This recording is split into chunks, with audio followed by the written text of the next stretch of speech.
ഇന്ന് നമ്മൾ ഉണ്ടാക്കുന്നത് ബിരിയാണിയാണ്. അതിനാവശ്യത്തിന് എണ്ണത്തിനനുസരിച്ചുള്ള ആൾക്കനുസരിച്ചുള്ള ചിക്കൻ ആദ്യം നമ്മൾ കൈക്ക് വൃത്തിയാക്കി എടുക്കുക. അതിൻ്റെ ശേഷം അതിലേക്ക് കുറച്ച് മുളക് പൊടി, കുറച്ച് മഞ്ഞൾപ്പൊടി അത് മിക്സ് ചെയ്തെടുക്കുക. അതിൻ്റെ കൂടെ ആവശ്യത്തിനുള്ള ഉപ്പ് ചേർത്ത് കൊടുക്കുക. അത് നല്ലോണം മിക്സ് ചെയ്ത് സെറ്റാക്കി അവിടെ വെക്കുക. അതിൻ്റെ ശേഷം നമുക്ക് എത്ര ആളാണ് ഈ വീട്ടിലുള്ള അതിനനുസരിച്ചുള്ള ഉള്ളി, ഞങ്ങൾ പിന്നെ കുറഞ്ഞ ആളുകളായതുകൊണ്ട് 4 ഉള്ളി 3 തക്കാളി മസാലയ്ക്ക് വേണ്ടി അതരിഞ്ഞ്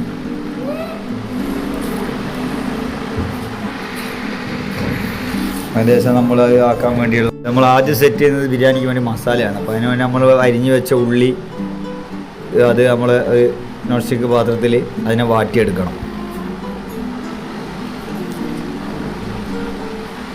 ആവശ്യമുള്ള കുറച്ച് വെളിച്ചെണ്ണ ഒഴിച്ച് കൊടുത്തിട്ട് അതിനെ വാട്ടിയെടുക്കുക. അതിൻ്റെ ശേഷം അതിന് ആവശ്യമുള്ള കുറച്ച് ഉപ്പ് എല്ലാം ഇട്ട് കൊടുക്കുക. ആവശ്യമുള്ള അത്ര ഇഞ്ചിയും പച്ചമുളകും വെളുത്തുള്ളി അരച്ചെടുക്കുക. അതിന് നമ്മൾ തക്കാളി അതിലേക്ക് ഉള്ളി കുറച്ച് വാടിയതിന് ശേഷം നമ്മൾ തക്കാളി അതിലേക്ക് ഇട്ട് കൊടുത്ത് അതൊന്ന് അതിനെ മിക്സ് ചെയ്തെടുത്ത് അതിൻ്റെ ശേഷം നമ്മൾ ഈ പറഞ്ഞ ഇഞ്ചിയും വെളുത്തുള്ളിയും പച്ചമുളകും മിക്സിയിൽ ഒതുക്കിയെടുത്തത് അതും അതിലേക്ക് ചേർത്ത് കൊടുത്ത് ശേഷം കുറച്ച് ഒരു 1/2 ടീസ്പൂൺ ഗരം മസാലയും ചേർത്ത് കൊടുക്കുക. തന്നെ ഒരു 1 ടീസ്പൂൺ മുളക് പൊടിയും 1/2 ടീസ്പൂൺ മഞ്ഞൾപ്പൊടിയും കൂടി ചേർക്കണം. അത് ഇടുന്ന വീഡിയോ കിട്ടിയിട്ടില്ല. അതിൻ്റെ ശേഷം നമ്മൾ സെറ്റ് ചെയ്ത് വെച്ച ചിക്കനും അതിലേക്ക് ഇട്ട് കൊടുക്കുക. ഉള്ളിയൊക്കെ വാടിയതിന് ശേഷം അതും അതിലേക്ക് ഇട്ട് കൊടുത്ത് അതിനെ ഒന്ന് മിക്സ് ചെയ്ത് അടച്ചു വെക്കുക. അടച്ചു വെച്ച് ഏകദേശം ഒരു 15 മിനിറ്റിന് ശേഷം അതിങ്ങനെ വെന്ത് ഏകദേശം ഒരു വേവായതിന് ശേഷം അതിലേക്ക് നമ്മൾ അതിന് ബാക്കിയുള്ള കുറച്ച് കറിവേപ്പിലയും പിന്നെ കുറച്ച് മല്ലിയിലയും കൂടി എന്താക്കുക അതിലേക്ക് മിക്സ് ചെയ്ത് കൊടുക്കുക.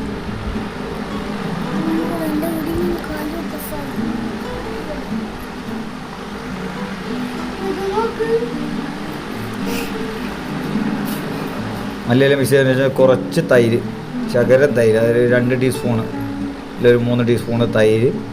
അതിനൊരു ടേസ്റ്റിന് വേണ്ടിയാണ്. നമ്മളത് നല്ല ടേസ്റ്റായിരിക്കും തൈര് ചേർത്ത് കഴിഞ്ഞാൽ. ആ തൈരും കൂടി ആ മസാലയിലേക്ക് ഇട്ട് അതിനെല്ലാം ഒന്ന് മിക്സ് ചെയ്തതിന് ശേഷം ഒന്ന് അടച്ചു വെക്കുക. ഏകദേശം ഒരു 10 മിനിറ്റിന് ശേഷം ഏകദേശം മസാല കഴിയും. മൊത്തത്തിലൊരു 25 മിനിറ്റ് അടുപ്പിലേക്ക് ഇരിക്കുമ്പോഴേക്കും മസാല ക്ലിയർ. അതിന് ശേഷം നമ്മൾ ചോറ് വെക്കാൻ വേണ്ടി എടുക്കേണ്ടതെന്ന് പറഞ്ഞാൽ കുറച്ച് എണ്ണ എടുത്തതിന് ശേഷം കുറച്ച് ഗരം മസാലൻ്റെത് എണ്ണയിലേക്ക് പിന്നെ നമ്മൾ എടുത്ത അരി വെള്ളമാണ് ബിരിയാണിക്ക് വേണ്ടിയുള്ള സെറ്റ് ചെയ്യേണ്ടത്. പിന്നെ നമ്മൾ ആ ഉള്ളി അരിഞ്ഞിട്ട് കുറച്ച് ഉള്ളി ഇതേപോലെ പൊരിച്ചെടുത്ത് മാറ്റി വെക്കണം. പക്ഷേ ബിരിയാണിൻ്റെ മുകളിലേക്ക് ചേർത്ത് കൊടുക്കാൻ വേണ്ടിയാണ്. അപ്പോൾ അതിന് ആ വെള്ളത്തിനനുസരിച്ചുള്ള ഉപ്പ് നമ്മൾ അതിലേക്ക് ഇട്ട് കൊടുക്കുക.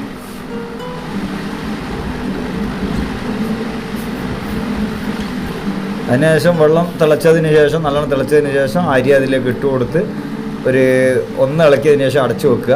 അതിനുശേഷം കുറച്ച് കഴിയുമ്പോൾ വീണ്ടും ഏകദേശം ഒരു 10 മിനിറ്റ് കഴിയുന്നതിന് ശേഷം വീണ്ടും ഒന്ന് ഇളക്കി കൊടുത്തതിന് ശേഷം മൂടി വെക്കുക. ശേഷം വെള്ളം വറ്റുമ്പോഴേക്കും ആ ചോറ് വെന്തിട്ടുണ്ടാവും. അപ്പോൾ ചോറ് റെഡി. പിന്നെ അതിലേക്ക് നമ്മൾ കളറ് ചേർത്ത് കൊടുക്കണം. അതിനുവേണ്ടി കുറച്ച് ചെറുനാരങ്ങൻ്റെ നീരിൽ അതിൻ്റെ കളറ് കിട്ടും. ആ കളറ് അതിലിട്ടതിന് ശേഷം ആ ചോറിലേക്ക് ഒഴിച്ചിട്ട് അടുപ്പത്തുണ്ടാകുമ്പോൾ തന്നെ അതിലേക്ക് എന്താക്കുക മിക്സ് ചെയ്ത് ഒന്ന് കുഴച്ചെടുത്ത് വെക്കുക. അതിനുശേഷം നമ്മൾ പൊരിച്ചെടുത്ത ഉള്ളിയുണ്ട്. ആ പൊരിച്ചെടുത്ത ഉള്ളിയും മല്ലിയിലയും മിക്സ് ചെയ്തത് അതിൻ്റെ മുകളിലേക്ക് ഇട്ട് കൊടുത്ത് ഇതിൻ്റെ കൂടെ അണ്ടിപ്പരിപ്പ് കിസ്മിസ് അതൊക്കെ ഇടണം.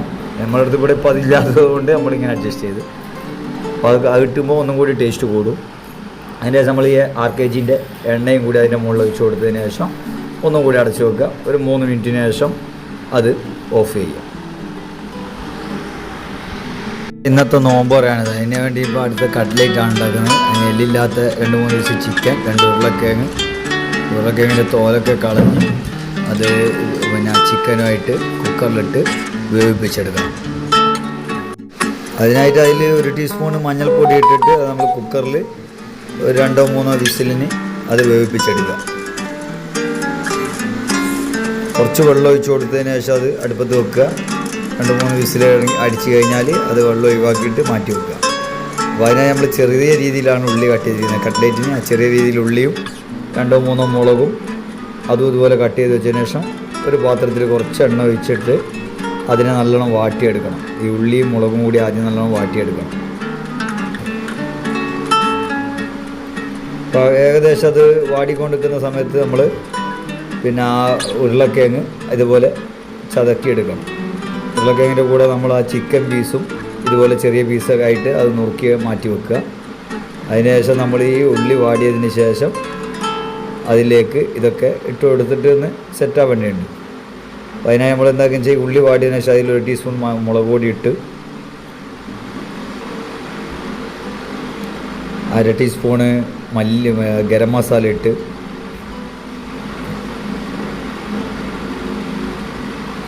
ഒരു 1/2 ടീസ്പൂണ് മഞ്ഞൾപ്പൊടി ഇട്ട് എന്നിട്ട് അതൊക്കെ ഒന്ന് മിക്സാക്കിയിടുക.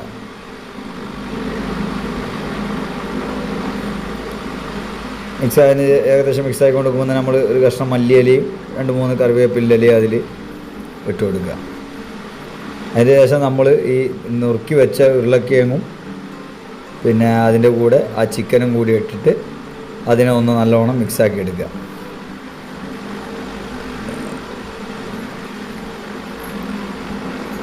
ഏകദേശം മിക്സായതിന് ശേഷം നമ്മൾ ഈ രൂപത്തിൽ അതിനെ കൈകൊണ്ടോ അല്ല വേറെ എന്തെങ്കിലും പാത്രങ്ങളോ കൊണ്ടൊക്കെ അത് സെറ്റ് അങ്ങനെ ആ രൂപത്തിലാക്കിയെടുത്തതിന് ശേഷം അതിൽ 3 മുട്ട ഉടച്ച് എടുക്കുക.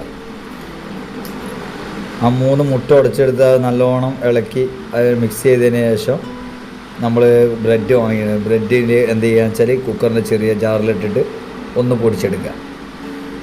ഈ രൂപത്തിൽ പൊടിയണം. അങ്ങനെ കട്ട്ലേറ്റിൻ്റെ മുകളിൽ പൊതിഞ്ഞ് നിൽക്കും.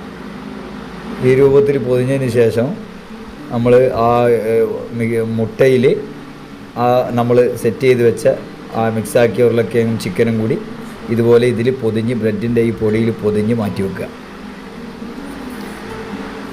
ഈ രൂപത്തിലെല്ലാം പൊതിഞ്ഞ് ആ ബ്രെഡിൻ്റെ പൊടിയിലേക്ക് മുട്ടേൻ്റെ ഇതിൽ മുക്കിയിട്ട് മാറ്റി വെച്ചതിന് ശേഷം അതിൽ കുറച്ച് എണ്ണ ഒഴിച്ച് ഫ്രൈ പാൻ വെച്ച് കുറച്ച് എണ്ണ ഒഴിച്ചിട്ട് നമ്മളിനി അത് പൊരിച്ചെടുക്കണം. ഇത്രയേ ഉള്ളൂ. കട്ട്ലേറ്റൊക്കെ വളരെ സിമ്പിൾ. ഇപ്പോൾ ചിക്കൻ കട്ട്ലേറ്റായി. അതിനെ പൊരിച്ചിങ്ങെടുക്കുക. അധികം കൂടുതൽ തീയിൽ വെക്കേണ്ട ആവശ്യമില്ല. നമ്മളെല്ലാം വെന്ത സാധനങ്ങളാണ്. അപ്പോൾ നമ്മൾ ഈ ബ്രെഡിൻ്റെ ഇത് ഒരു മിനിറ്റ് ഒരു 2 മിനിറ്റ് ആകുമ്പോഴേക്കും അത് മറിച്ചിടണം. 2 മിനിറ്റ് ആകുമ്പോഴേക്കും മറിച്ചിട്ട് കഴിയുമ്പോഴത്തേക്കും സംഗതി സെറ്റായി. അപ്പോൾ അതാണ് നമ്മൾ ഇന്നത്തെ നോമ്പോര ഇളനീര് ജ്യൂസും കട്ട്ലേറ്റും പപ്പായയും ബിരിയാണിയും ആയിട്ടുള്ള നോമ്പോരാണെന്ന്. അപ്പോൾ എല്ലാവർക്കും നിങ്ങൾക്ക് വീഡിയോ ഇഷ്ടമായിട്ടുണ്ടെങ്കിൽ നമ്മൾ സപ്പോർട്ട് ചെയ്യണം, ലൈക്ക് ചെയ്യണം, സബ്സ്ക്രൈബും കൂടി ചെയ്യാൻ മറക്കരുത്. അപ്പം അടുത്ത വീഡിയോയുമായിട്ട് നമുക്ക് വീണ്ടും കാണാം. Bye bye. എല്ലാവരും ലൈക്ക് ചെയ്യണേ, സബ്സ്ക്രൈബ് ചെയ്യണേ.